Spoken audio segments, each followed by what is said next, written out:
Okay, everyone, we now have Super Mario World on the plate. So, while doing Super Mario Bros. 3, I figured why not throw this game in the mix. We're going to get them both done at once, and we're going to have a bunch of fun. So, get some popcorn ready or something, and we're going to kick things off.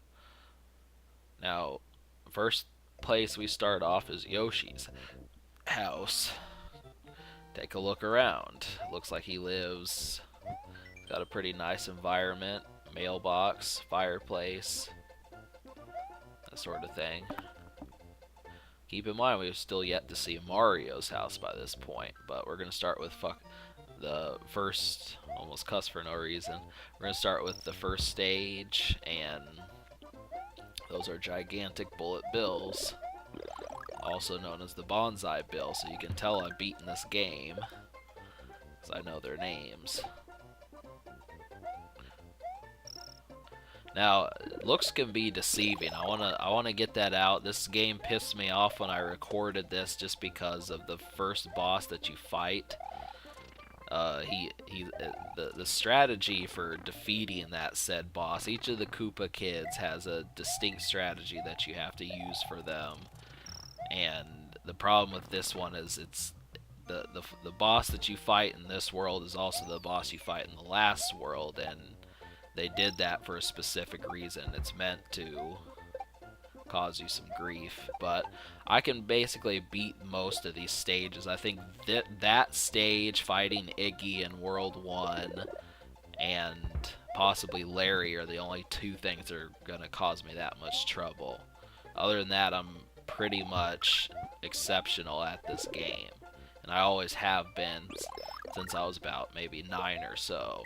So 17 years later, it's like absolutely. But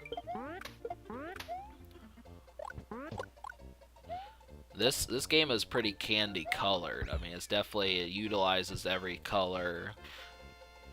This looks a bit more impressive than the Nintendo Mario's, and really sometimes Mario doesn't even nail it as well in future iterations.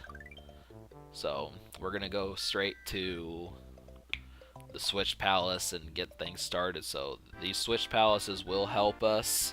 It's recommended that you get them all, but I don't think it's completely necessary to do so.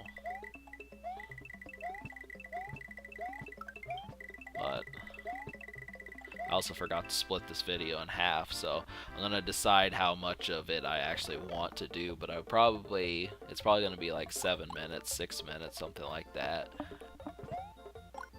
But Yellow Switch Palace is activated, and now we can save the game already.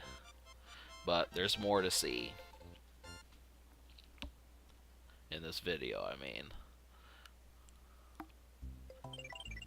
So you also get a brief look at the future worlds, a ghost house, and that sort of thing.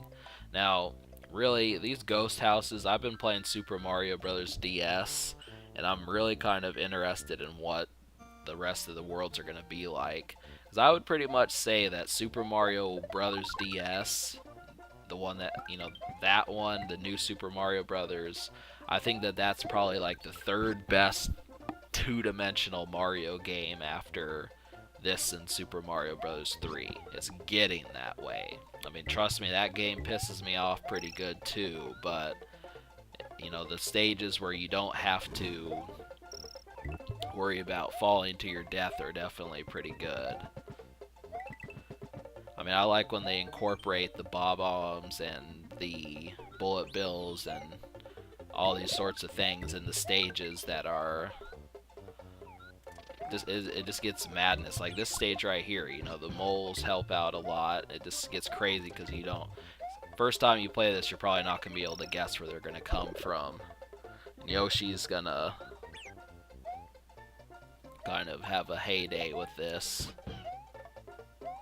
Like right there's the Yellow Switch Palace, saved you if you would have fallen. So, but a lot of this stuff is nonsense. I'm gonna let you know you're gonna see some shenanigans in this game. Sometimes they'll be because of me, sometimes they'll be because of the game, but this is definitely something to keep in mind. And, you know, I'm going to try to keep Yoshi, but I may not use him on every stage just to kind of spice things up. But these are the kind of stages that I'm talking about. I don't really like these stages as much just because they require more precision.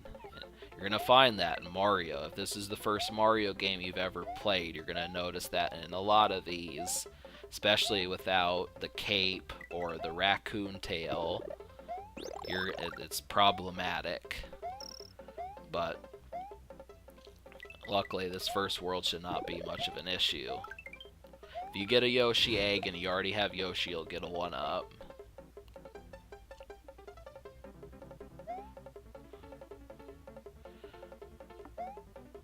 So this is also the game where they started using the smiley faces in the backgrounds and stuff. Probably where people would start saying, you know, Mario's for kids, because you couldn't really tell the facial expressions back on the 80s Mario and that sort of stuff, but most of these things do have a pretty cheery atmosphere. But really, this is just a flagship game. I mean, I've always kind of questioned, like, what further games can you play with friends besides this game? Because this is pretty much like a marathon game. You and a friend play this until 2 o'clock, 3 o'clock, 4 o'clock in the morning and just go nuts. That's all it takes. Alright, subscribe for more fun. Well, I'll finish this world.